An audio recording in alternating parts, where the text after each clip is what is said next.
की जो उसने बीजेपी वाले टिकट देनी उती लोकसभा की देवे, लोकसभा में आ जाए, उती विधानसभा की देवे, उती विधानसभा में आ जाए, इसकी छुट्टी है। आपकी क्या मनसा सर? जस्सी पेटवाड़ा का चुनाव जो विधानसभा का नहीं लड़के लोकसभा का चुनाव लड़ेंगे? मैं तो पार्टी तय करेगी मैं क्या करूंगा क्या नहीं करना। मैं इस भाई के चैलेंज का जवाब दे रहा हूँ, इसका जड़ा मर्जी जी करे, लोकसभा में जी करे कार्य कर लिया। मैं मंत्री जी से एक ही बात कहना चाहूंगा, अपनी टिकट का जुगाड़ कर लिए भाई, कदे तने टिकटें ना देवे बीजेपी। तेरा काम है आई बार राज्यसभा खातर भी, प्रदेश अध्यक्ष खातर भी, लोकसभा खातर भी भाजदा फिरी जा है। मंत्री जी मेरी आपसे एक निवेदन है, अपनी टिकट का जुगाड़ कर लिया। गुरु की बात करे है, बाबू बेटिया की बात करे है, वो तो बड़े पहलवान है, बड़े पहलवाना की सलाह तो मैं अपना जरूरत पड़ेगी तो ले लो। मंत्री जी के लिए मैं अकेला काफी हूँ, मंत्री जी के लिए ना गुरु की जरूरत है ना बाबू बेटिया की जरूरत, मैं अकेला काफी हूँ। अपनी टिकट का जुगाड़ कर लिए मंत्री जी, बड़े चुनाव की का कर ले, छोटा की का कर ले, तेरा जुगर जी करे उसे चुनाव की टिकट का जुगाड़ कर ले। बताओ जी, विधानसभा चुनाव में नारों हल्के के किन किन मुद्दों पे बातचीत हुई है और क्या क्या पूरे होने वाले हैं? देखिए सेशन जो इस बार का सेशन था, इसमें भारतीय जनता पार्टी की जो सरकार है हरियाणा में, उसमें विपक्ष को एक मूक दर्शक रखने का जो एक एजेंडा उन्होंने तैयार किया था, और इसके जरिए जो विपक्ष, जो मुख्य विपक्षी दल है कांग्रेस, जो हरियाणा के इतिहास में सबसे बड़ा दल है विपक्षी दल इस बार का, ना तो उसके पोलिंग अटेंशन लगाए गए। कांग्रेस ने जल भराव के ऊपर, अरावली के ऊपर, मुआवजे के ऊपर, क्राइम के ऊपर, बहुत सारे मुद्दों को लेकर के, हरियाणा के जो जनहित के जरूरी मुद्दे थे उनको लेकर के कॉलिंग अटेंशन लगाए थे, ना वो मंजूर किए, स्पीकर ने उनको खारिज करने का काम किया, ना शॉर्ट टर्म नोटिस स्वीकार किए, ना अर्जन मोशन वो स्वीकार किए। तो पूर्णतः इस सेशन में बीजेपी की जो तानाशाही, जो सरकार की तानाशाही होती है, उसको उजागर किया। लेकिन जितना मुझे अवसर मिला उसमें मैंने सरकार से सबसे बड़ी बात जो वो पूछी कि भाई जब आप पोर्टल पे कहते हो कि भाई जब खराबा हो गया किसान का, आपने पिछले दिनों देखा हरियाणा में बाढ़ का भयंकर प्रकोप था, और उस बाढ़ के प्रकोप में जब 5 लाख किसानों ने खराबा दर्ज कराया, तो सरकार ने केवल 53,000 किसानों को मुआवजा देने का काम किया। अब आपने पिछले दिनों नारायणुंद के गुराना गांव में खानपुर सिंदड़ और गुराना गांव का विवाद हुआ था, जहां पूरे के पूरे गांव डूबे। तो आपको हैरानी होगी, उस पूरे डूबे हुए गांव में केवल 10 किसानों को मुआवजा मिला, गुराना गांव में केवल 10 किसानों को, जबकि तो पूरा गांव डूबा हुआ है गुराना। आज भी पानी खड़ा है, सिंहवारा को चले जाओ आप, गुराना चले जाओ आप, डाटा चले जाओ आप, पुठी चले जाओ, आज भी पानी खड़ा है। हम तो सरकार से मांग कर रहे थे कि धान की फसल के कम से कम 50,000 से 60,000 रुपये मुआवजा देना चाहिए, और सबसे बड़ी बात, गेहूं की भी जो बुआई नहीं उसका क्या करोगे। लेकिन मुख्यमंत्री जी ने सदन में स्पष्ट तौर पे ये कहा कि जिन किसानों का खराबा था, यानी 53,000 किसान ही उनकी नज़र में ऐसे थे जिनका खराबा हुआ। अब आपके पोर्टल पे 5 लाख किसानों ने दर्ज कराया, और केवल एक कारण उन्होंने ऐसा दिया है कि फोटो मिसमैच है। अब हजारों एकड़ भरी थी तो फोटो तो एक जैसा ही आएगा। अब कहीं खेत में जगह ही नहीं है, किसी को यही नहीं पता कि ये खेत आपका है, इतना भयंकर 10-10 फुट, 8-8 फुट, 5-5 फुट, 6-6 फुट पानी भरा हुआ है, तो कुछ पता ही नहीं है। तो सबसे बड़ी जो बात है वो ये है कि सरकार ने 5 लाख में से 53,000 किसानों को मुआवजा दिया, यानी 90% किसान बिना मुआवजे के अब भी बैठे, और जिनको मुआवजा मिला उनको भी केवल 7,000 रुपये। और हैरानी की बात इसमें यह है, 68% से ज्यादा खेत तो उन्होंने पहले ही बार कर दिए थे खराबे से। यानी आपको इसमें एक चीज बड़ी वो हो गया, हैरानी होगी, 10 लाख एकड़ फसल नष्ट हुई हरियाणा की।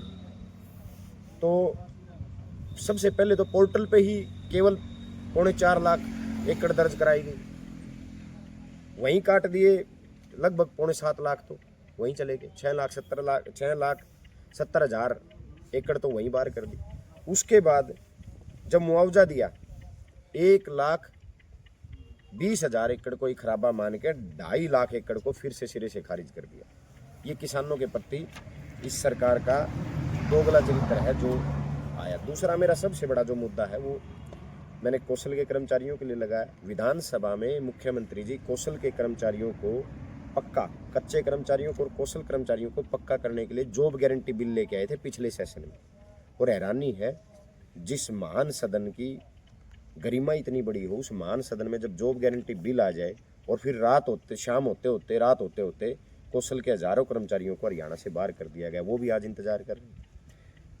एक सबसे जो बड़ा मुद्दा है HPSC, जो HPSC हमारे हरियाणा के सुनहरे भविष्य के लिए, हमारे हरियाणा के पढ़े लिखे बच्चों को रोजगार देने का काम करेगा। बीजेपी ने HPSC के चेयरमैन के ऊपर बिहार से ला करके एक व्यक्ति को बिठा दिया और सुनियोजित तरीके से, मतलब इन्होंने पक्का सिस्टम करके, वेल प्लानिंग से इन्होंने एक सिस्टम किया है। HPSC में अभी एक भर्ती हुई थी, 613 में से केवल 153 पद भरे गए, बाकी खाली रह गए। और हालात ऐसे कर दिए HPSC के चेयरमैन ने, हरियाणा प्रदेश के पढ़े लिखे बच्चे जो JRF गोल्ड मेडलिस्ट जो बच्चे हैं, जो हरियाणा के CET को तो 50% बच्चे पास कर लेते हैं, लेकिन HPSC का जब वो हरियाणा के टॉप इंटेलिजेंट बच्चे जब परीक्षा में बैठने जाते हैं तो 35% नंबर नहीं ले पा रहे हरियाणा के बच्चे। जानबूझ के HPSC एक ऐसी प्लानिंग कर रहा है जिससे हरियाणा के बच्चे उस एग्जाम को पास ना कर पाएं और बाहर के बच्चों को सिलेक्ट किया जाए। मैं आपको भर्तियां बता देता हूं। असिस्टेंट प्रोफेसर पॉलिटिकल साइंस की भर्ती में 18 में से 11 बच्चे बाहर के लगा दिए। SDO इलेक्ट्रिकल का पेपर हुआ था, 80 में से 78 बार के लगा दिए। ये भर्ती दोबारा करनी पड़ी, SDO इलेक्ट्रिकल की भर्ती दोबारा करनी पड़ी। उसके बाद फिर 99 में से 77 बार के लगा दिए। लेक्चरर ग्रुप बी की टेक्निकल एजुकेशन के 157 में से 103 बार के लगा दिए। HCS का 2017 में एग्जाम हुआ, 3 में तो 1 बार का लगा दिया। फिर एक HCS AX का 2017 में फिर हुआ, उसमें से फिर 3 में से 1 बार का। DHO की भर्ती हुई, 16 में से 12 बार के लगा दिए। फिर एक HCS का एग्जाम में 7 BDPO लगाए, 4 बार के लगा दिए। ये पूरी डिटेल मेरे पास है, मैं आपको साझा करवा दूंगा पूरी की पूरी डिटेल। हैरानी ये है कि 70% पद खाली पड़े हैं HPSC के और लगभग 80% से ज़्यादा बच्चे बाहर के लगाए जा रहे हैं HPSC के द्वारा। तो हमारी सरकार से यही मांग थी मेरी सेशन में कि इस HPSC का जो चेयरमैन बिहारी है, भाई इस सरकार को क्या हरियाणा में कोई काबिल व्यक्ति नहीं मिला इस पद पे बिठाने के लिए, जो बाहर से बिठाना पड़े। और एक पूरी प्लानिंग के जरिए एक बाहर का चेयरमैन बाहर के बच्चों को भर्ती करने लग रहा है। और हमारे जो इंटेलिजेंट बच्चे हैं, जो पढ़े लिखे बच्चे हैं, जो JRF गोल्ड मेडलिस्ट बच्चे हैं, उनको एक प्लानिंग के जरिए बाहर किया जा रहा है। तो ये पर्ची खर्ची नहीं, तो ये क्या है? इतने बच्चे बाहर के, 80% से ज़्यादा बच्चे बाहर के लग रहे हैं। अब ये बात करेंगे ग्रुप डी की, चपड़ासी तो हमारे हरियाणा के भर्ती करेंगे और इनको अफसर ले आने हैं गुजरात से, बिहार से, यूपी से। सारी जो A और B ग्रुप की भर्तियां हैं उनमें 80% से ज़्यादा बच्चे बाहर के भर्ती किए जा रहे हैं। तो मैंने विधानसभा में ये बात उठाई है कि भाई जब दूसरे स्टेट हैं, आप कर्नाटक चले जाओ, आंध्र प्रदेश चले जाओ, तमिलनाडु चले जाओ, जम्मू कश्मीर चले जाओ, बहुत सारे स्टेट ऐसे हैं जिनमें A और B ग्रुप में कोई दूसरे स्टेट का बच्चा फार्म ही नहीं भर सकता। पिछले दिनों हमारे हरियाणा के 3 बच्चों ने यूपी के पोस्ट ऑफिस के परीक्षा को क्लियर कर लिया और यूपी सरकार ने उन 3 बच्चों को ज्वाइन नहीं कराया। उन्होंने कहा नहीं, हम ज्वाइन नहीं कराएंगे बाहर के बच्चों में। तो फिर हरियाणा के पढ़े लिखे नौजवानों के साथ ये दोगला व्यवहार, ये दोहरा चरित्र सरकार क्यों अपना रही है कि A और B के 80% से ज़्यादा बच्चे बाहर से लेके आएंगे। तो ये बहुत ज़रूरी इशू है, इसलिए मैं आपके माध्यम से इस सरकार के, क्योंकि सेशन में इतना टाइम नहीं दिया गया, जानबूझ करके इसमें संविधान में एक नियम है कि विधानसभा का जब सेशन आएगा तो 21 दिन पहले बताया जाएगा। कोई इमरजेंसी नहीं थी प्रदेश में, फिर भी केवल 9 दिन पहले बताया गया। शुक्रवार से सेशन शुरू होता है, गुरुवार से शुरू किया गया क्योंकि 3 तारीख को बहुत सारे विपक्षी विधायकों के क्वेश्चन लगे हुए थे। तो पूरी प्लानिंग के जरिए इस एक पूरी तानाशाही सरकार सड़क पे भी तो करने का काम ही कर रही है लोगों के साथ, और सेशन के अंदर भी ये सरकार तानाशाही रवैया अपना रही है। अगर बात करें नारनौल हल्के की, तो नारनौल हल्के में बहुत सारी ऐसी समस्याएं हैं, बहुत सारे ऐसे प्रोजेक्ट हैं जो कि अधूरे पड़े हैं। क्या उनका अपनी आवाज़ उठाई अब की बार? बिल्कुल। अपने खांडा खेड़ी में जो मुर्रा बेफेलो रिसर्च सेंटर था, इस पे मैं गया भी। लुआस के वीसी जो हैं उनको मैं लेके गया, सारे आप मीडिया के साथियों ने भी साथ थे, और विधानसभा में भी पिछली बार भी और इस बार भी हमने जब क्वेश्चन नहीं लगाए गए तो मैंने अनस्टार्ट क्वेश्चन लगाया कि भाई इसका काम कब तक शुरू हो जाएगा। पिछले सेशन में भी यही था कि भाई इसका बहुत जल्द काम शुरू कराएंगे। हरियाणा में 6 मुर्रा रिसर्च सेंटर खुले थे, तो जल भराव एक बहुत बड़ा मुद्दा था। मैंने जो अपने जल भराव में जो खाड़ है, जो किसानों की सिंचाई के लिए सबसे बड़ा जो साधन है खाड़, उसका जो मुद्दा है, पिछले 1 साल से ज़्यादा का समय हो गया, काडा ने कोई नया बजट जारी नहीं किया है। मैंने विधानसभा में मुख्यमंत्री जी से मांग की थी कि भाई चाहे नए खाड़ों चाहे पुराने खाड़ हों, बाढ़ में सारे खाड़ टूट गए, दोबारा फिर से मंजूरी दी जाए, और जो बाढ़ के लिए जो स्थायी समाधान है जमीन अधिग्रहण करके, क्योंकि 11 साल से इस सरकार ने कोई भी जमीन अधिग्रहण नहीं की है। तो इस सरकार से मैंने मुख्यमंत्री जी से मांग की है कि भाई जमीन अधिग्रहण करके ड्रेनें निकाली जाए, और जो ड्रेन है उनकी क्षमता बढ़ाई जाए। क्षमता बढ़ानी जरूरी है उनकी, क्योंकि इन ड्रेनों की क्षमता नहीं है, तो क्षमता बढ़ाई जाए। और जो खाड़ है, जो काडा का पिछले काफ़ी समय से, साल भर से ज़्यादा समय से बजट नहीं आया, उसके ऊपर भी बात हुई। पूर्व वित्त मंत्री कैप्टन अभिमन्यु ने बास कार्यक्रम में कहा था कि वे विधायक अपनी जिम्मेवारी नहीं निभा रहे विधानसभा के द्वारा, विधानसभा में। देखिए, मैं हमारे पूर्व मंत्री जी जो बौखलाए हुए हैं बेचारे, मुझे बड़ी पीड़ा हुई उनके हालात देख करके। मैं मंत्री जी से कहना चाहूँगा, विधायक की जिम्मेवारी तय करने का काम आपका नहीं है। नारनौल की जनता तय करेगी कि मैं क्या कर रहा हूँ, क्या निभा रहा हूँ। लोग पूरा हरियाणा, आजकल सोशल मीडिया एक बहुत बड़ा माध्यम है, पूरा हरियाणा देख रहा है कि मैं कौन सी जिम्मेवारी किस तरीके से निभा रहा हूँ। मैं मंत्री जी से कहना चाहूँगा, 11 साल से आपकी सरकार है, केवल जीतता हुआ व्यक्ति ही, ये जरूरी नहीं कि भाई कोई व्यक्ति हार जाए तो वो काम ना करवाए, कोई व्यक्ति हार जाए तो वो लोगों के बीच ना आए। तो मंत्री जी को मेरी आपके माध्यम से ये मेरी जवाब मेरा ये है कि 11 साल से 6 साल से बेशक आप हार रहे हो, लेकिन आपकी जवाबदेही बनती है। आपकी सेंटर में भी और आपकी प्रदेश में भी सरकार है, लोगों के बीच आओ, उनके काम करवाने का काम करो। सिर्फ मेरी जवाबदेही तय करने से उनकी जिम्मेवारी पूरी नहीं हो जाती। चैलेंज दिया था सर, क्या उस चैलेंज को स्वीकार करेंगे कि विधानसभा का चुनाव दोबारा से करवाया जाए? जयप्रकाश गौर आपको देखिए, चैलेंज, जहाँ तक चैलेंज की बात है, ये नहीं है कि भाई एक मैच हार गए तो न्यू कहूँगे यूए मैच दोबारा कर लो। उसके लिए अगले मैच के लिए अगले टूर्नामेंट का इंतज़ार करना होता है। चैलेंज उन्होंने दिया है 1 साल में, 1 साल और 2 महीने का टाइम हो गया। 1 साल 2 महीने में जो व्यक्ति पहली बार नारनौल में आया और आते ही चैलेंज दे दिया, 1 साल में के धरती मुद्दी मार दी भाई, आज चैलेंज दे दिया कि मैं यूं तो हो कि भाई हाँ भाई टाइम हो लिया है, 4-5 साल बीत गए, मैंने इतना ज़्यादा काम करा दिया, मैंने तो इतने काम करवा दिए हैं इस नारनौल में बिना हार के भी, और जो भाई जीता हुआ है वो कुछ नहीं करवा पा रहे। तो उस चैलेंज की कोई है परिभाषा? चैलेंज मैंने स्वीकार कर लिया। मैं मंत्री जी से एक ही बात कहना चाहूँगा, अपनी टिकट का जुगाड़ कर लिए भाई, कदे तने टिकटें ना देवें बीजेपी।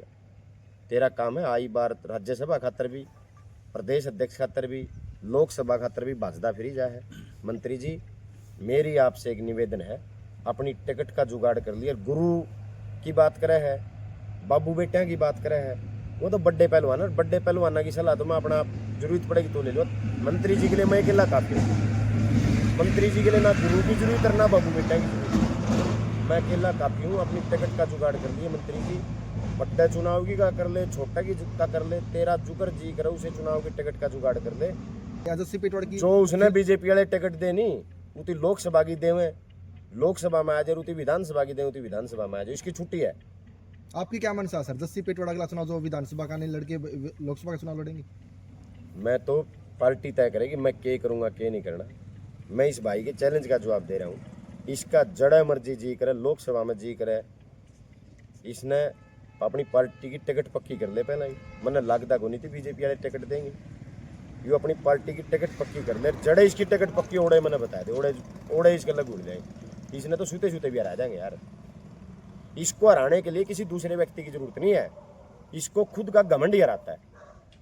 ये व्यक्ति अभिमान में घमंड में इतने चूर हैं, इनकी भाषा देखी होगी आपने। अब गुरु चेला आ जाओ, बाबू बेटा आ जाओ। अरे बाबू बेटा ने 6 महीने में 2 इलेक्शन गाल हराया क्या रोहतक को अड़ा गाल रखा है। अरे जिस बाबू बेटे की आप बात करें वो बाबू बेटा 11 चुनाव पिछले 20 साल में जीत रहे हैं। इन्होंने 6 चुनाव लड़े मंत्री जी ने, 6 चुनाव में 5 तो ये बड़े मार्जिन से आ रहे हैं। अरे लोकतंत्र में जनता की आवाज सबसे बड़ी आवाज होती है। जुनसा एक जीता है, जुनसा एक चुनाव ये जीते हैं, उस एक चुनाव में लोग नुके हमले थी सेटिंग करके जीता है, रोल करके जीता है। तो 6 चुनाव में से 5 चुनाव हारने वाला व्यक्ति किसको चैलेंज दे रहा है? जो व्यक्ति 6 बार तो विधानसभा पहुंच चुका है, एक व्यक्ति 5 बार लोकसभा चुनाव जीत चुका है, एक व्यक्ति जो 6 चुनाव जीत गया, 4 लोकसभा के और 2 विधानसभा के जीत गया, उनको ये व्यक्ति चुनाव दे रहे हैं। तो ये घमंड की, अहंकार की पराकाष्ठा है। उनकी चैलेंज देने की जरूरत नहीं है। मैं बैठा हूँ आड़ा चैलेंज के लिए, मंत्री जी के चैलेंज के लिए। अपनी टिकट का जुगाड़ कर ले, चक्कितियाँ तय कर ले। मंत्री जी की खुली छुट्टी है और चैलेंज मैं देता हूँ भाई। आज चैलेंज 4 साल बच रहे हैं भाई। अगर मंत्री जी दम है तो 4 साल मेरा गला आड़ा हल्का मिला, 7 दिन आड़ा हल्का मिला मेरा गला। लोगों ने वोट देने की मशीन समझे। आओ दम है तो यहाँ 7 दिन मैं भी लाऊंगा और मंत्री जी भी लाऊं। यू है चैलेंज तो, ताकि लोगों का किमें भला उसका। ये चैलेंज मुझे नहीं है, ये चैलेंज नारनौंद की 86,000 मतदाताओं को चैलेंज है इनका। मेरे को कहते हैं बोले भाई भूल गया 3,000 वोट आए थे। अरे मेरे तक तो लोग 3,000 तक 86,000 तक ले गए 5 साल में। अपना रिपोर्ट कार्ड दे कि तू कहां से कहां पहुंचा।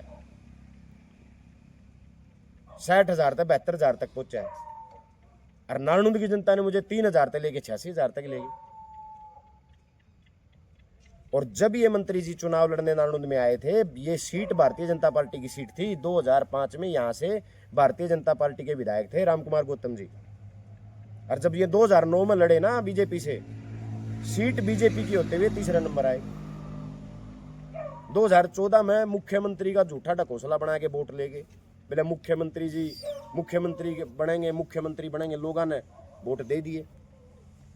लेकिन आज भी लोग न्यू कहो है भैया तो धक्काशाही से जीते हैं। 2019 में 75 पार का नारा था बीजेपी का, फिर हार गए। इस बार पूरे प्रयास करेगी जस्सी पेटवाड़ को टिकट ना मिले। दिल्ली में खूब लॉबिंग करी इसने,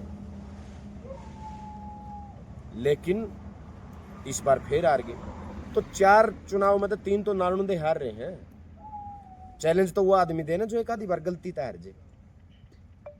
अरे जो आदमी 6 में से 5 चुनाव बड़ी बुरी तरीके से हारा हो, वो आदमी भी चैलेंज देता है। तो मैं ना तो इस चैलेंज का कोई अर्थ समझता। बौखलाहट है उनकी। मैं तो ये कहूँगा इस बौखलाहट को, इस घमंड को छोड़ो और इस नारनौंद आपकी 11 साल से सेंटर में और प्रदेश में सरकार है, आप अपना यहाँ योगदान देने का काम करो। विकास कराया कि नहीं कराया। एक और बात कहूँ भाई, गंद खिंडा रखा है बोले गुरु चेलन तरके बोले फोन कान के ला ले। फोन तो भाई जिसके द्वारा लोग आऊँगे, ये लोग बैठे हैं, ये मेरे पास फ़ोन करवाने के लिए बैठे हैं, तो फ़ोन तो करने पड़ेंगे। अब आप किसी ने मंत्री जी मिलो तो आते नहीं। आपकी कोठियाँ में बड़े बड़े मुँह है, कुत्ते बंध रहे हैं, तो ये बाप कहा हुआ को। अरे गंद खिंडाने की बात सुन लो भाई। चौधरी मित्र सेन जी इस इलाके के बेहद सामाजिक आदमी रहे हैं। बहुत बड़े आर्य समाजियों में नाम है चौधरी मित्र सेन जी। और आर्य समाजी आदमी कदे दारू का हाथ नहीं लाया करता भाई। इस आदमी ने सब हल्का में चुनाव का टाइम आता है, करोड़ों रुपये की दारू इस हल्का में बांट के लोगों को खराब करने का काम करता है। यू आदमी आर्य समाजी, यो कलंक है आर्य समाज के ऊपर भी। चौधरी मित्र सेन जी की विचारधारा के ऊपर कलंक है ये आदमी, जो अपना आर्य समाजी कब है। कल हर गंद की बात करता है। इलेक्शन में आज भी साक्षी हैं वो। चुनाव में 2024 में अपने गांव में जाके बैठ गया और एक डीएसपी की मदद से चुनाव को कैप्चर करने का काम किया, फर्जी वोटिंग करने का काम किया। और कांग्रेस के जो एजेंट थे, जिसमें कोई 50 साल का था, कोई 25 साल का था, कोई 40 साल का था, उनको बाहर फेंकवाने का काम किया, अपने गांव के गुंडों से पिटवाने का उनको काम किया। ये होता है गंद। कल राखी गढ़ी में मुख्यमंत्री जी आ रहे हैं जी, क्या मांगे आप? देखिए, मैं स्वागत करता हूं मुख्यमंत्री जी का, हमारी विधानसभा में आ रहे हैं। मेरी तो एक ही मांग है मुख्यमंत्री जी से, मैंने तो पहले भी कहा है, भाई किसानों को मुआवजा दे दो, जो जिन किसानों की फसल खराब हुई उनको मुआवजा दो। दूसरी सबसे जो बड़ी बात है वो ये है कि राखी गढ़ी, अब तो हमें पता चल गया कि भी मानव सभ्यता का सबसे प्राचीन केंद्र रहा है राखी गढ़ी। तो राखी गढ़ी में केवल उस प्राचीन सभ्यता के लिए नहीं, राखी और आसपास के इलाके का समग्र विकास भी होना चाहिए। वहाँ दिखना भी चाहिए कि ये गांव जो है ये इस मानव सभ्यता का सबसे प्राचीन गांव है। तो इन सब चीज़ों में मुख्यमंत्री जी से मेरी ये मांग है कि राखी गढ़ी को और आसपास के इलाके को विकास के लिए अलग से स्पेशल बजट जारी करें और अलग से राखी गढ़ी के विकास के लिए एक नई नीति बनाई जाए। पिछले 5 सालों से म्यूजियम का काम भी अधूरा ही पड़ा है। ये लोग घोषणा करते हैं, प्रचार करते हैं, ना ये हरियाणा के हितों के लिए लड़ सकते। भारतीय जनता पार्टी एक ऐसी सरकार है जिसकी विचारधारा केवल जात पात धर्म और नाम बदलने तक सीमित है। सब कुछ अधूरा पड़ा है। आज नारनौंद की बात कर लो आप, चाहे सब पूरे हरियाणा की बात कर लो, सब चीज़ें यूं की यूं अधूरी पड़ी। तो मेरी तो यही मांग है मुख्यमंत्री जी से कि वो आकर के राखी गढ़ी, जो एक किसानों का बहुत बड़ा, हमारा इलाका किसान कृषि प्रधान इलाका है, किसानों की जो जल भराव में जो किसान और मजदूर के साथ जो हालात हुए हैं उन पे मुआवजा देने का काम करें। और दूसरा, राखी गढ़ी को अलग से विकास का बजट जारी कर करके राखी गढ़ी को एक बहुत जो महत्वपूर्ण जो जगह है राखी गढ़ी, जो प्राचीन सभ्यता का एक मुख्य केंद्र है राखी गढ़ी, उस हिसाब से इसको विकसित करने का काम। सर, पिछली बात तो मैं आपने 2 बार जिक्र किया है कि 2009 के जो विधानसभा चुनाव में कैप्टन अभिमन्यु की जीत हुई थी, उसमें सीएम फेस दिखाया गया था। 9 हार रहा था अभी 14 में सर। दूसरी बात का आपने जिक्र किया कि सेटिंग करने के बाद में 6 चुनाव में 1 चुनाव जीतता है। किस बात पर विश्वास करे सर, या कौन सी झूठी बातें इसमें? मेरे ही विश्वास क्यों करे, जनता में जाके पूछ विश्वास की। तो लोग कहे हैं भाई बेलायू जबरदस्ती जीता है। 2014 में भी कौन जीत रहा था, नारनौंद में चला जा, हरियाणा में चला जा, हारे के 6 में तो 5 चुनाव जीता है। 1 चुनाव जो सा जीता है वो मुख्यमंत्री का नाम पर वोट लेगा, फिर भी लोग का रोड तो जीत रहे। अभी लगभग 1.25 साल का कार्यकाल हो चुका सर लगभग आपका, उसमें कितना कार्य नारनौंद कंस्टिट्यूंसी में हो पाया सर, या कितनी उम्मीदों पर नारनौंद के विधायक जो सीपेट वार्ड जो सही उतरे? उम्मीदों, ये जो दूसरा सवाल है आपका उम्मीदों वाला सवाल, ये तो आपको जनता से करना चाहिए जी। बहुत जल्द आप सबको बुला करके मैं उद्घाटन शुरू करूंगा। जो काम नारनौंद में नए हुए हैं सबको धीरे धीरे सब पता चल जाए। लगभग 3 करोड़ के उद्घाटन कार्यक्रम अब अगले महीने नए साल में हम करने का काम करेंगे, सबको जवाब मिल जाएगा। जसवीर जी, एक बीजेपी प्रवक्ता है, उन्होंने एक बात कही है कि सिर्फ ना घोषणा मंत्री हैं, काम नहीं होते। उनके ऊपर आप क्या कहना चाहेंगे? कौन है घोषणा मंत्री? आपके बारे में बोला गया। मैंने तो इसी को घोषणा भी नहीं की। जहाँ पे जाते हैं जितने करी है उनके पत्थर सारे के उद्घाटन करने सारे भाई इकट्ठे चलाएंगे। एक वीडियो और वायरल हो रही है जी, बताओ। तेजा खेड़ा को लेकर के कुछ वर्ड बोले गए हैं, उस पर आपका क्या कहना है?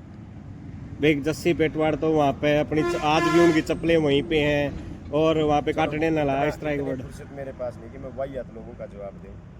तो जो कुछ किसी को कहना है, मुझे इस बात की खुशी है कि आज एक आम किसान का बेटा आज नारनौंद और जस्सी पेटवाड़ को सब लोग बात कर रहे हैं।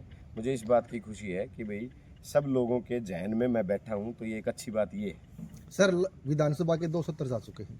चुनाव से पहले या विधायक बनने से पहले आपने एक वायदा किया था कि नारायण की जनता को कि जो स्वतंत्रता सेनानी जिन्होंने देश आज़ाद किया, सरदार भगत सिंह जी, आज भी जो कानून के पन्नों में उनको जो है शहीद का दर्जा नहीं मिला है। आपने ये बात रखी थी सर, पहला जो वार्ड होगा मेरे मुख से विधानसभा में पहुंचने के बाद में उनको शहीदी का दर्जा मिलना चाहिए। सत्र 2 जा चुके हैं सर, उम्मीद तो लोगों ने आपकी उसके ऊपर भी लगाई थी कि विधायक जी उसके ऊपर भी कुछ बोलेंगे। 100% बोलेंगे। कुछ एक चीज़ें हैं जिनके ऊपर रिसर्च चल रही है, जो चीज़ें हैं कानून में, जो चीज़ें हैं उनके ऊपर हम लगे हुए हैं। और मेरी आज भी ये है कि भगत सिंह जी को शहीद का दर्जा मिलना चाहिए, क्योंकि मेरी सोच ये है कि इस देश की आज़ादी में अगर कोई सबसे बड़ा शहीद है तो शहीद आजम भगत सिंह जी।